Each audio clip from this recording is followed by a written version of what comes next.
Nossa, eu estou aprendendo tantas histórias que eu nem conhecia. Está sendo tão bom conhecer essas histórias. Que tal aprender mais histórias da Bíblia? A história de hoje tem como título Moisés.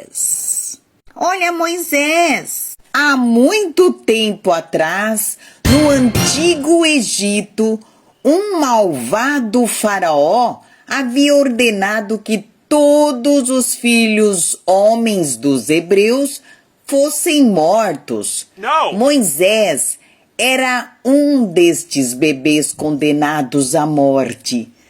Sem ter mais como escondê-lo, sua mãe o colocou em um cesto e largou à beira do rio.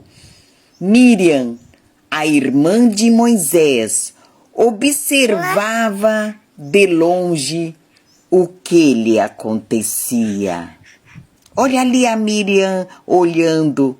A princesa estava passeando ali e de repente ela viu no rio Nilo um cesto.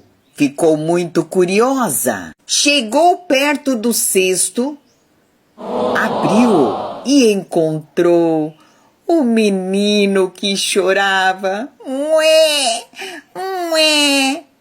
A princesa encantou-se pelo bebê e mandou chamar uma ama de leite hebreia para criar o menino.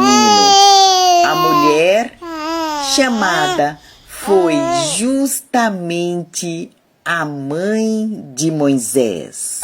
Está vendo essa menininha ali perto da princesa? Ela que perguntou se a princesa gostaria que alguém cuidasse do bebê. E a princesa aceitou. E a própria mamãe de Moisés cuidou, criou, até ele ficar grande. Que linda história! Deus providenciou tudo perfeitamente na vida de Moisés. E ele também vai providenciar tudo o que você precisa, se você pedir a ele. Um abraço, fique com Deus. Até a próxima história. Tchau, tchau.